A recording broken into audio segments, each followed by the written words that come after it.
Hello दोस्तों, स्वागत है आपका हमारे YouTube चैनल हानी वॉइस पर। मेरा नाम तानिया है और मेरे बाबा इस दुनिया में नहीं थे। मैं तो सिर्फ 2 साल की थी जब मेरे पापा इस दुनिया से चले गए। मेरा भाई मुझसे 10 साल बड़ा था।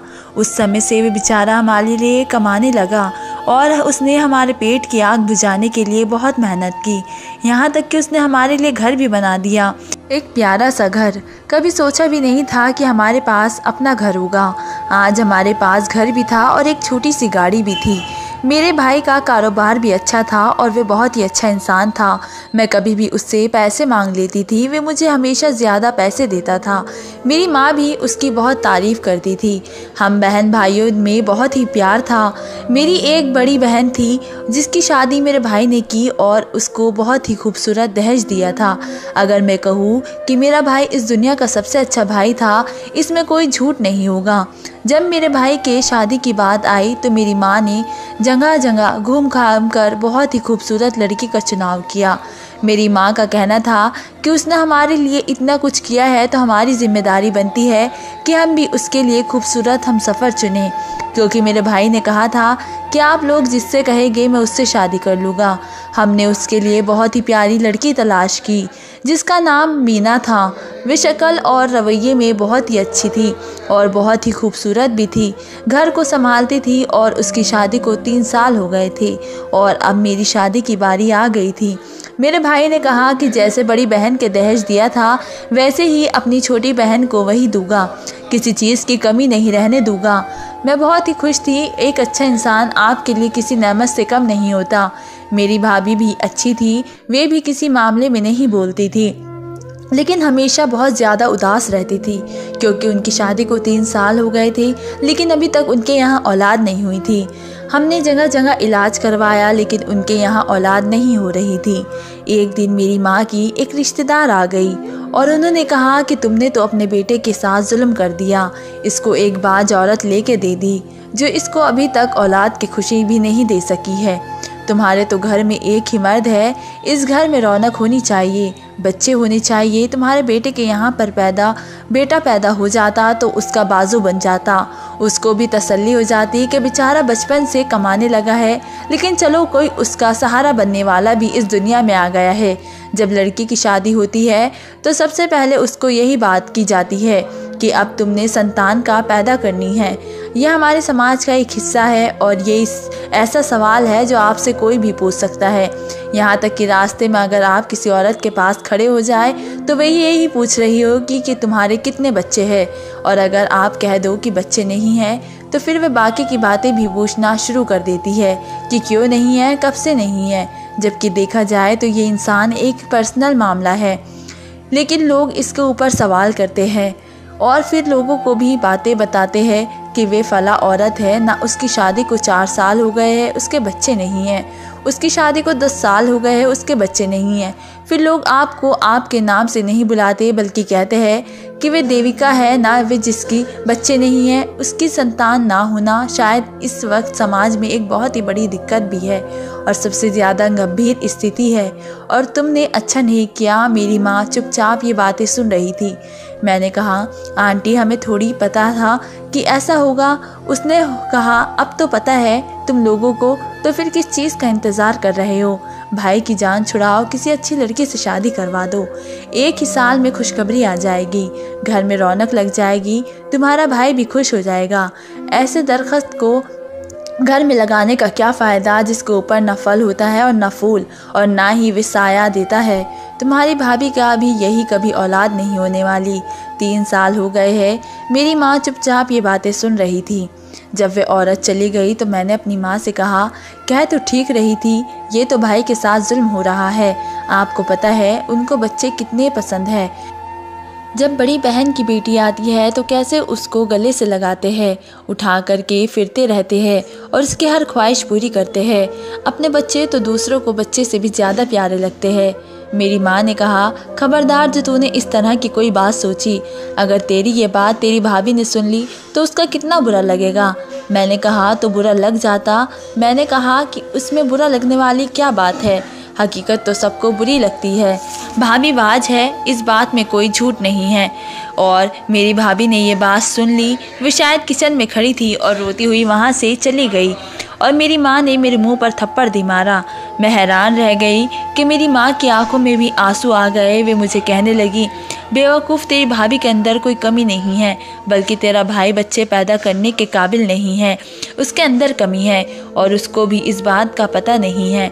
वे बेचारा शरीफ आदमी, मासूम और पढ़ा लिखा भी नहीं है। हम उसे डॉक्टर के पास ले गए थे और हमने उसे कहा था कि ये रूटीन के टेस्ट है और उससे किसी बात का पता नहीं चला। अभी 4 महीने पहले ही डॉक्टर ने हमें बताया है कि तेरी भाभी के अंदर कोई दिक्कत नहीं है, वे बिल्कुल ठीक है, लेकिन फिर भी सब कुछ सह रही है, खामोशी से इसी इंसान के साथ जी रही है। और तू चाहती है कि मैं ऐसी औरत को घर से निकाल दूं, उस पर जुल्म कर दूं, ताकि हमारे घर पर कोई मुसीबत आ जाए। और बाज हो तो मर्द उसे छोड़ने में 1 मिनट नहीं लगाता, लेकिन जब मर्द के अंदर कोई दिक्कत हो तो औरत बेचारी किसी को ये बात बताती भी नहीं। खबरदार जो तूने इस तरह की बात भी की, जाकर अपनी भाभी से माफ़ी मांग। मुझे भी बहुत शर्मिंदगी हो रही थी। मैंने भाभी को कहा तो उन्होंने मुझे माफ़ कर दिया। उस औरत ने मेरे दिमाग में अजीबोगरीब बातें भर दी थी, तो मैंने भी ऐसे ही कहना शुरू कर दिया। मेरी भाभी ने कहा, कोई बात नहीं, तुमने तो पहली दफ़ा ये बात की है, मोहल्ले में तो सब हमेशा ये बातें करते हैं, मुझे आदत हो गई है। मैंने कहा, आप फिक्र ना करें, मैंने सुना है जब औरत की शादी होती है तो वो और भी जो पहली दुआ मांगती है वे ज़रूर कबूल होती है। जब मेरा शादी होगा तो मैं सबसे पहले आपके लिए ही दुआ मांगूंगी। मेरी भाभी ने मुझे फ़ौरन माफ़ कर दिया। वे वाकई बहुत ही अच्छी इंसान थी। मेरी शादी हो गई, लड़का भी खूबसूरत था और फैमिली भी अच्छी थी। मेरे भाई ने मुझे इतना सारा सामान दिया कि मेरी पहले ही ससुराल में बहुत ज़्यादा इज्जत बन गई थी। मेरी भाभी भी बहुत खूबसूरत थी, लेकिन उदासी और परेशानी की वजह से उनकी खूबसूरती ख़त्म होती जा रही थी। हमेशा उनके चेहरे पर एक दुख होता था। वे बच्चों को देखती तो उनके आंखों में आंसू आ जाते थे। वे सब कुछ सह रही थी, लेकिन हर इंसान की सहने की भी एक हद होती है और उनके अंदर एक तूफ़ान बन जाता है जो अंदर से उसे खा जाता है। मेरी भाभी की भी यही हालत थी। वे मेरे भाई को कुछ बताना भी नहीं चाहती थी और नहीं तो वही तूफ़ान मेरे भाई के अंदर चला जाता, जो पहले ही हम सब के लिए बहुत ज़्यादा मेहनत किया करते थे। लेकिन खुद मेरी भाभी एक ऐसी आग में जल रही थी जो उनको दिन पर दिन ख़राब कर रही थी।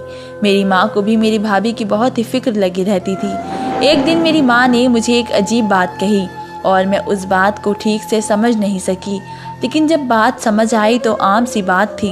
माँ ने कहा कि मेरी अभी शादी हुई है और शुरू के दिन बड़े ही अहम होते हैं। उन दिनों मर्द की अकल गधे की अकल के बराबर होती है, उसको औरत के सिवा और कुछ नज़र नहीं आता। मैंने कहा, फिर आप क्या चाहती है कि ऐसा मैं क्या करूं? मेरी माँ ने मुझे कहा, देखो, पहली बात तो ये कि तुमने ये बात किसी को बतानी नहीं है। जब भी तुम्हारा पति तुम्हारे पास आने लगे, तुम्हारे कमरे में आने लगे, तो तुझे अपनी भाभी का जोड़ा पहनना है। और मैं हैरान रह गई और मैंने कहा, ये कैसी बात है भला, इससे क्या होगा? मैं भाभी के कपड़े पहन के जाऊंगी, क्या मेरे अपने कपड़ों में अपने पति को अच्छी नहीं लगूंगी? मेरी माँ कुछ सोच कर बोली और कहने लगी, क्योंकि तेरी भाभी के पास बहुत अच्छे अच्छे कपड़े हैं, तो खूबसूरत लगेगी और अपने पति के दिल में घर कर लेगी। मर्द हमेशा मर्द ही रहता है, उसे खूबसूरती ही अच्छी लगती है और खूबसूरत लगने के लिए अच्छे कपड़े पहनने पड़ते हैं। तेरी भाभी को तो सिलाई आती है, वो कितने प्यारे प्यारे कपड़े सीती है और तुम दोनों को एक दूसरे के कपड़े पूरे भी आ जाते हैं, तो तुम उससे रोज़ एक जोड़ा मांग लिया करो और अगर तुमसे वजह पूछ ले तो उसको ये ही वजह बताना, बाकी सब मैं संभाल लूँगी। मैं अपनी माँ की इस बात पर भी हैरान हुई कि बाकी सब का क्या संभालना है, क्या वे मुझे जोड़ा देने से इनकार कर देगी? माँ ने कहा, नहीं, मतलब कहीं उसको अजीब न लगी, बस मैं उसको समझा दूँगी, वैसे भी वे बहुत अच्छी है, मेरी हर बात मानती है, तो बस उनके कपड़े पहनकर ही अपने पति के पास वक्त गुजारना। मैंने कहा, ठीक है, तो कोई दिक्कत नहीं है, बाकी भाभी के पास बहुत खूबसूरत जोड़े हैं। मैंने उनको ये बात कह दी कि मुझे आपका जोड़ा चाहिए। उन्होंने बिल्कुल भी इनकार नहीं किया और कहा, अलमारी तुम्हारे सामने है, जो भी लेना है ले लो। लेकिन मुझे पता था कि जब मैं रोज़ रोज़ जोड़े मांगने के लिए आऊँगी तो वे ज़रूर इनकार करेगी, पर माँ ने कहा था कि वे बाकी सब कुछ खुद ही संभाल लेगी। मेरी माँ का रवैया काफ़ी अजीब हो गया था। वे मेरी भाभी के साथ कोई बात करती रहती थी। एक दफ़ा तो मैंने देखा कि भाभी के कमरे में थी और दोनों बाकायदा लड़ाई कर रही थी। वे लड़ तो नहीं रही थी, लेकिन ऐसा लगता था कि किसी बहुत ज़्यादा संजीदा मुद्दे पर बात हो रही है। जब मैं अंदर गई तो दोनों खामोश हो गई। मैंने कहा कि क्या बात है। मेरी भाभी की आंखों में आंसू थे। मेरी माँ का कहना था कि कुछ नहीं, आज पहली दफ़ा इसको डांट दिया तो गुस्सा हो गई है। मैं अपनी माँ को जानती थी, औलाद अपनी माँ को जानती है। माँ झूठ बोल रही थी और मेरी भाभी भी नज़र नहीं मिला रही थी। ये दोनों आपस में कुछ पका रही थी। मुझे इसके बारे में बिल्कुल भी नहीं पता था। वैसे तो घर में कोई भी बात होती तो मेरी माँ मुझे ज़रूर बताती थी। हमारे घर में वैसे भी इतनी ज़्यादा बातें नहीं होती थी, क्योंकि मेरी भाभी भी अपने काम से काम रखती थी और मेरी माँ की भी ऐसी आदत नहीं थी। लेकिन आजकल कुछ ज़रूर चल रहा था जो मुझे बिल्कुल भी नहीं पता था। मैं अपनी भाभी से जब भी सूट मांगने जाती वे मुझे देती थी और उनको कोई दिक्कत नहीं होती थी। मेरा पति भी मेरी बहुत तारीफ़ करता था और कहता था, तुम बहुत प्यारी लग रही हो। मैंने उसे बताया कि ये सूट मेरे नहीं हैं, लेकिन उसने ये बात ठीक से नहीं सुनी और कहा, जिसके भी है तुम तो बहुत ज़्यादा खूबसूरत लग रही हो। मैं अगले दिन वे सूट वापस भी कर आती थी। एक दिन मुझे एक अजीब बात सुनाई दी। मेरी भाभी मेरी माँ से कह रही थी कि आपके पास जो मेरे जेवर पड़े हैं वे मुझे वापस दे दे। मेरी भाभी ने अपने जेवर मेरी माँ के पास ही रखे हुए थे। माँ ने पूछा कि क्या करने हैं, तो उन्होंने कहा कि ज़रूरत है मुझे। और जेवर लेकर जब मेरी भाभी कमरे से निकली तो अपने जेवर लेकर अपने कमरे में जा रही थी। मुझे नमस्ते किया और अपने कमरे में चली गई। मैंने माँ से कहा, ये क्या हो रहा है। मेरी माँ ने कहा, उसकी चीज़ें हैं, उसके मायके वालों ने दिए हैं, अगर वे ले जा रही है इसमें क्या दिक्कत है। मैंने कहा, क्यों, भाभी को आप पर एतबार नहीं है। माँ ने कहा, नहीं, कोई ऐसी वैसी बात नहीं है, बस उसके पास ही रहने दो तो अच्छा है। कल को अगर मुझ पे कहीं गुम हो गए तो फिर मुझे सवाल जवाब करेगी। और अब वैसे भी मैं बूढ़ी हो रही हूँ और मुझे याद भी नहीं रहता कि क्या कहाँ रखा है। मैं हैरान थी कि मेरी माँ मेरी भाभी की हर बात मानती थी और उनके खिलाफ एक शब्द भी नहीं सुन सकती थी। जो कहती थी मेरी माँ तुरंत मान लेती थी। एक दिन मैं घर आई तो भाभी घर पर नहीं थी। माँ ने कहा कि अपने मायके गई है। जब मैं दोबारा आई तो तब भी वे घर पर नहीं थी। मैंने कहा, आजकल ज़्यादा ही जाना शुरू कर दिया है। आपने तो भाभी को बहुत ढील दे दी है। 3 साल तक तो वे आपकी हर बात मानती थी, आपसे पूछे बिना कहीं भी नहीं जाती थी। मैं जब भी आती थी वे घर पर मौजूद नहीं होती थी। अब आप कह रही है वे घर पे नहीं हैं, तो अपने लिए भी खाना बना लो और मुझे भी खिला दो।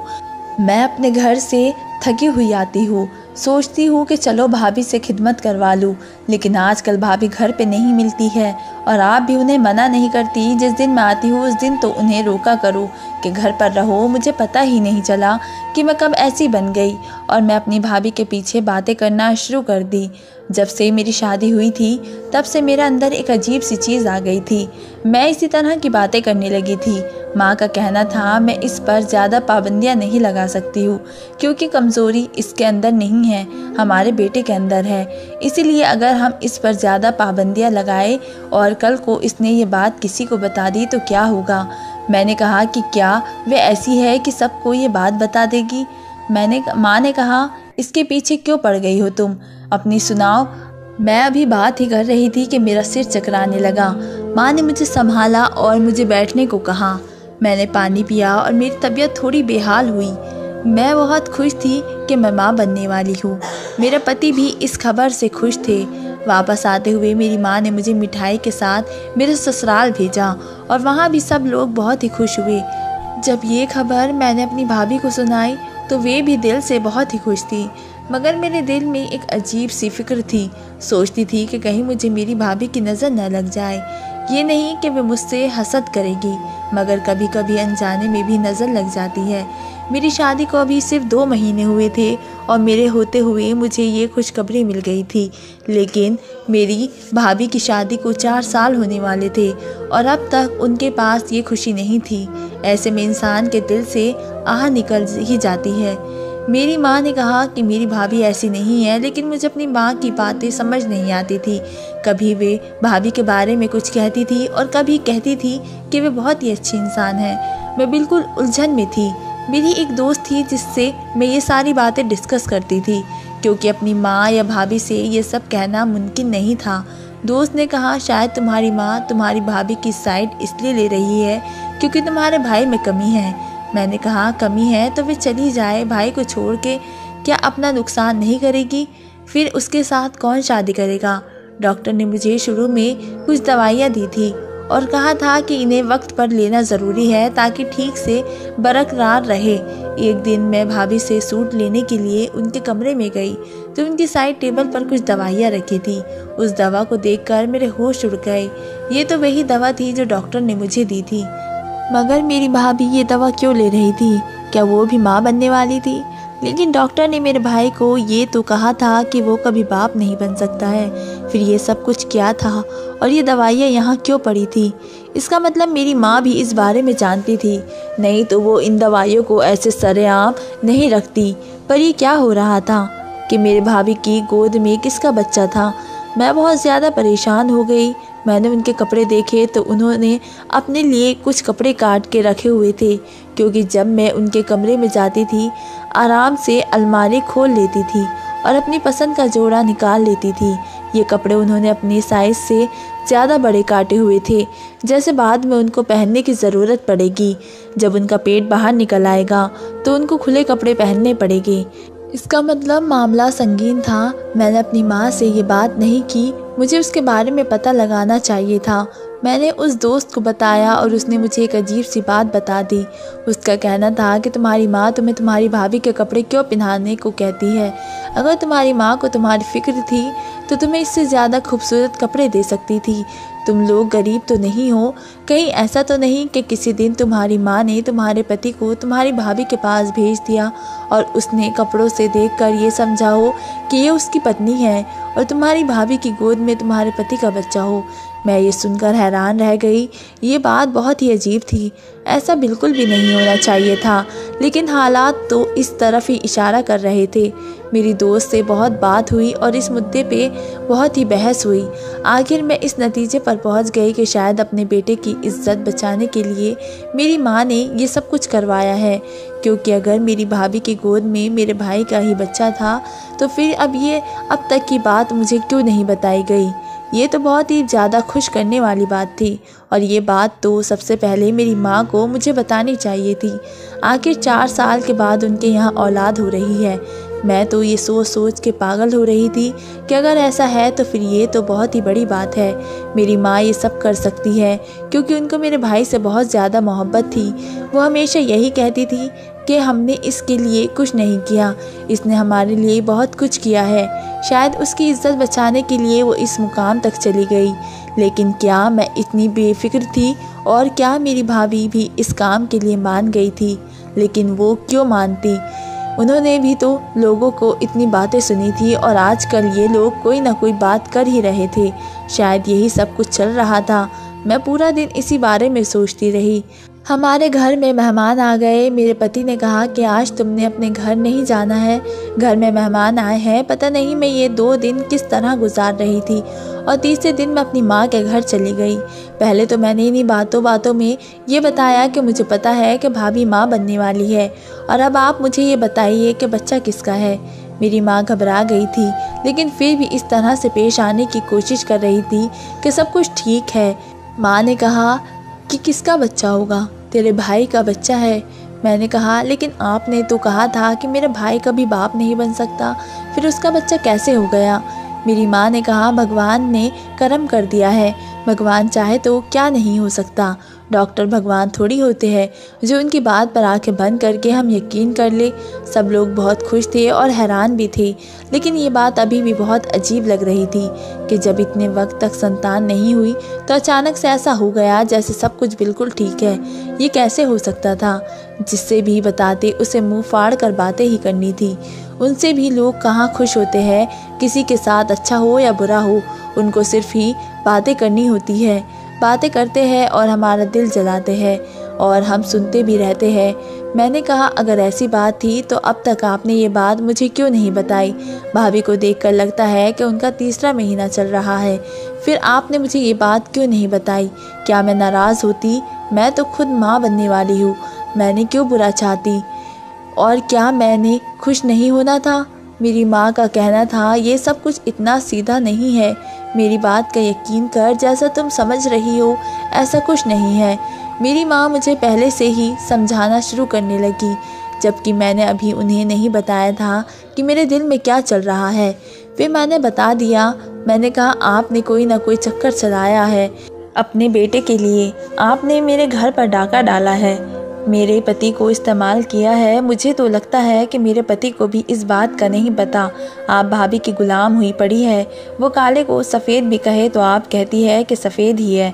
अगर वो कहे कि काला नहीं सफ़ेद है तो आप उसकी बात मान लेती है, क्योंकि आप दोनों एक गलत काम पर काम कर रही है। उस दिन मैंने आपके खिलाफ़ कुछ बोल दिया, आपने मेरे मुंह पर थप्पड़ दे मारा। आपको क्या लगता है कि भाभी के साथ क्या करना चाहिए? और भाई को भी इस बारे में पता नहीं होगा, तो मैं ये तो बात भाई को ज़रूर बताऊंगी, और आज ही बताऊंगी। मैंने तो घर में हंगामा करना शुरू कर दिया। मेरी माँ भी परेशान हो गई और मेरी भाभी ने भी ये सब कुछ सुन लिया। मेरी माँ ने मुझे कहा, तुम्हें सब कुछ बताते हैं, खुदा के लिए अपनी ज़ुबान बंद कर दो, नहीं तो कोई और सुन लेगा। मैं बड़ी तरह बेफिक्री हुई कि और भाभी को ऐसे देख रही थी जैसे वो मेरी दुश्मन है और मैं उन्हें जान से मार दूंगी। मेरे चेहरे पर नफ़रत थी और मेरे लहजे में बहुत ज़्यादा जहर था। मैं भाभी को ऐसे देख रही थी जैसे वो मेरी दुश्मन है, क्योंकि और मैं क्या कर सकती थी? अगर वाकई वो सब कुछ हो चुका था जो मैं सोच रही थी, तो फिर इन दोनों औरतों ने मिलकर बहुत बड़ी क़यामत ला दी थी, और शायद मेरे पास खामोश रहने के अलावा और कोई चारा भी नहीं था। लेकिन मुझे पता ज़रूर लगाना था कि उन्होंने क्या किया है। तब मेरी भाभी ने मुझे बताया कि वो एक डॉक्टर के पास गई थी। उसने मुझे एक तरीके इलाज के बारे में बताया था, जिसे IVF यानी कि टेस्ट ट्यूब बेबी कहा जाता है। डॉक्टर ने कहा था कि तुम्हारे केस में चांस बहुत ज़्यादा कम है, लेकिन अगर तुम एक चांस लेना चाहो तो ले सकती हो। इसके लिए बहुत ही ज़्यादा पैसे लगेंगे, इसलिए मैंने अपना जेवर भी बेच दिया और अपने पति को भी मना लिया। मैंने अपने पति को ये नहीं कहा था कि वो कभी बाप नहीं बन सकता। उससे कहा कि थोड़ी बहुत परेशानी है, मैं वहीं पर ज़ाया करती थी, और क्योंकि मुझे रोज़ाना इंजेक्शन लगने होते थे तभी मैं घर पर नहीं होती थी, और मेरी सास यानी कि तुम्हारी माँ मेरा पूरा साथ दे रही थी। इस बात के लिए मैं हमेशा से उनकी शुक्रगुजार रहूँगी, क्योंकि लोग इस तरीके का इलाज को गलत समझते हैं। वो कहते हैं कि औरत के जिस्म पर पराया प्रेगनेंसी डाल दिया जाता है, और ऐसा नहीं है। ये मुझे डॉक्टर इसने यकीन दिलाया है और मुझे कहा कि जब तक मेरा प्रेगनेंसी 4 महीने का नहीं हो जाता, मैंने ये बात किसी को भी नहीं बतानी, नहीं तो नज़र भी लग सकती है और मामलात ख़राब भी हो सकते हैं। इसलिए ये बात तुम्हें भी नहीं बताई गई थी। लेकिन भगवान का शुक्र है कि अब मेरा 5वां महीना चल रहा है, मेरे यहाँ औलाद होने वाली है, और मुझे डॉक्टर ने बताया कि मैं एक साथ 2 बच्चों की माँ बनने वाली हूँ, और ये बच्चे मेरे पति के हैं। हम तुम्हें खुद ये बात बताने वाले थे, लेकिन तुमने न जाने क्या कुछ सोच लिया। मैं ये सुनकर हैरान रह गई, क्योंकि मुझे इस बारे में पता था। मैंने भी कई इस तरीके के इलाज के बारे में पढ़ा था, लेकिन हमारे परिवार में इस चीज़ को अच्छा नहीं समझा जाता था, इसलिए शायद ये सब कुछ चोरी चोरी किया गया था। भाभी ने अपना जेवर तक कुर्बान कर दिया। मुझे बहुत ही शर्मिंदा महसूस हुई थी और मैंने माँ से माफ़ी मांगी थी। मैंने कहा, मुझे माफ़ कर दीजिए।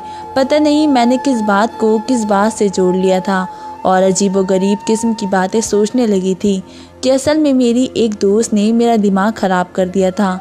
माँ ने कहा, बस अब तुम भी ये बात किसी को ना बताना कि हमने ये तरीका इलाज अपनाया है। बस इतना कहना कि भगवान ने करम कर दिया है और औलाद होने वाली है।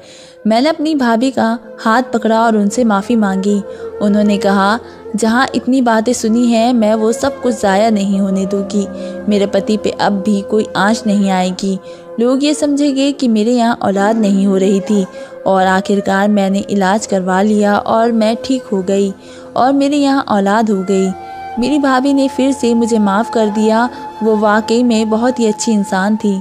और इसके बाद मेरे यहाँ बेटी की पैदाइश हुई और मेरी भाभी के यहाँ एक बेटी और एक बेटा पैदा हुआ। हमारे परिवार में खुशियाँ आ गई। मेरा भाई भी बहुत ज़्यादा खुश हो गया। हम सब लोग खुश थे और इसके बारे में दोबारा हमने कभी किसी से भी ये बात नहीं की। हम इसे ऐसे भूल गए जैसे ये कभी हुआ ही नहीं था। हमें लगा कि बस भाभी को भगवान ने 2 बच्चे दिए, क्योंकि हम दोबारा से इतना महंगा इलाज नहीं करवा सकते थे। लेकिन भगवान का करम हो गया कि इसके बाद मेरी भाभी के यहाँ वाकई कुदरती तौर पर भी पैदाइश हो गई। उनकी ज़िंदगी से और इस सारे वाक़ये में मैंने सीखा कि डॉक्टर भगवान नहीं होते और इंसानी जिस्म में क्या हो रहा है किसी को भी पता नहीं होता। हो सकता है कि कुछ सालों के बाद इसका वो दिक्कत हल हो जाए और इस पर करम हो जाए, भगवान उसके किसी नेक काम से खुश होकर उसका नसीब बदल दे। मेरी भाभी की सबसे अच्छी आदत ये थी कि वे बहुत ही अच्छी इंसान थी। वो कभी किसी के खिलाफ कुछ नहीं बोलती थी और हमेशा दूसरों को तसल्ली दिया करती थी। शायद उनकी यही आदत भगवान को पसंद आ गई होगी और उनके ऊपर करम हो गया होगा। मेरी भाभी की खुशगवार ज़िंदगी और उनकी अच्छाइयाँ हमेशा मेरी यादों में रहेगी।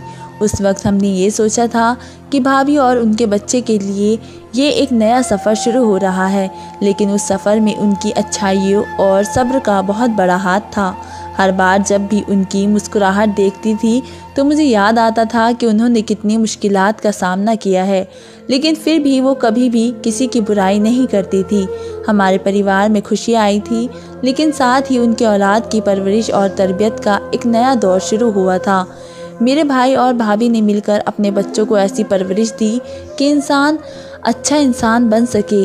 वो उन्हें सबसे पहले इंसानियत का एहसास दिलाते थे और ये सिखाते थे कि किस तरह से दूसरों की मदद करनी है। मैंने देखा कि भाभी ने किस तरह से अपने बच्चों को दुनिया की खुशियों से रोशन किया और ये समझाती थी कि हर मुश्किल के बाद आसानी होती है। ये सब देखते हुए मुझे ये एहसास हुआ कि उनकी खुद की ज़िंदगी का हर पल एक सबक था, एक सबक जो सिर्फ ज़िंदगी के मुश्किलों पलों में नहीं बल्कि उनके खुद के इरादों और जज्बातों से भरा हुआ था। मुझे याद है एक बार जब उन्होंने मुझे कहा था कि ज़िंदगी में हर एक शख्स को अपनी कहानी लिखने का मौका मिलता है। तुम्हारी कहानी तुम्हारे हाथों में है और तुम्हें ये देखना है कि तुम किस तरह से उसको बेहतर बना सकती हो। इस बात ने मुझे इतना प्रभावित किया कि मैंने डिसाइड किया कि मैं भी अपने इरादों और जज्बातों के साथ जीना शुरू करूँगी। फिर एक दिन मेरी भाभी ने अपने बच्चों को लेकर एक छोटी सी गैदरिंग रखी थी। वो चाहती थी कि उनके बच्चे अपने रिश्तेदारों के साथ वक्त गुजारें और उन्हें सबक देखने को मिले। उस दिन उन्होंने बच्चों को सिर्फ खुशियाँ देने का नहीं बल्कि उन्हें ज़िंदगी की खुशबू भी महसूस करवाई। बच्चों को सिखाने के लिए उन्होंने छोटी छोटी कहानियाँ सुनाई और जिसमें उनकी खुद की ज़िंदगी के सबक होते थे। उनकी बातें सुनकर मैं सोचने लगी कि हर एक इंसान के अंदर इतनी ताकत होती है कि वो खुद को बदल सकता है अगर वो चाहे। तो आखिरकार उनके साथ बिताए हुए लम्हे ने मुझे ये समझाया कि ज़िंदगी सिर्फ एक सफ़र नहीं है, बल्कि इस सफ़र में मिलने वाले लोग, उनकी कहानियाँ और उनके साथ बिताए गए वक्त ही असल में ज़िंदगी को रंगीन बनाते हैं। भाभी की ज़िंदगी में जो कुछ भी हुआ उसने मुझे ये सिखाया कि खुद पर विश्वास रखना और दूसरों की मदद करना कभी नहीं भूलना चाहिए। ये सब एक ऐसा पैगाम था जो मैं हमेशा याद रखूँगी कि ज़िंदगी हर लम्हे में कुछ ना कुछ सीखने का होता है और हर एक मुश्किल के बाद एक नई खुशी होती है। जब तक भाभी मेरे साथ थी मैं उनसे हर बात कुछ नया सीखती रही और उनका ये पैगाम मेरे लिए एक सतूरी बन गया था। हर बार जब भी मैं कुछ मुश्किल महसूस करती उनकी याद मेरी हिम्मत बढ़ा देती। उनकी कहानी मेरे लिए एक मिसाल थी और इस मिसाल ने मुझे हमेशा ज़िंदगी के रंगीन सफ़र में चलने की हिम्मत दी थी। ज़िंदगी मुश्किलें लेकर आती है, हर मोड़ पर एक नई परीक्षा देती है। कभी लगता है कि सब कुछ ख़त्म हो गया, लेकिन यही वो पल होते हैं जो हमें मजबूत बनाते हैं। दुख और तकलीफ़ में गुजर कर ही हम असली खुशी और सुकून को पा सकते हैं। बस यकीन रखो, एक दिन सब कुछ ठीक हो जाएगा और खुशियों से भरी सुबह ज़रूर होगी। ज़िंदगी एक सफ़र है जो कभी आसान नहीं होता, लेकिन यही तो हमें सिखाती है कि हिम्मत और हौसला कभी छोड़ना नहीं चाहिए। हर रात के बाद एक नई सुबह आती है और हर मुश्किल के बाद आसान रास्ते खुल जाते हैं। चाहे अभी सब कुछ उलझा सा लगे, लेकिन वक्त के साथ हर जख्म भर जाता है और हम और भी मजबूत हो जाते हैं। यकीन रखो अपने आप पर और अपने सपनों पर, क्योंकि एक दिन वो दिन ज़रूर आएगा जब तुम्हारी मेहनत रंग लाएगी। दोस्तों, वीडियो कैसा लगा कमेंट करके ज़रूर बताएं। वीडियो को लाइक करें और चैनल को सब्सक्राइब ज़रूर करें। मिलते हैं एक ऐसी ही मोटिवेशनल कहानी के साथ, तब तक के लिए धन्यवाद।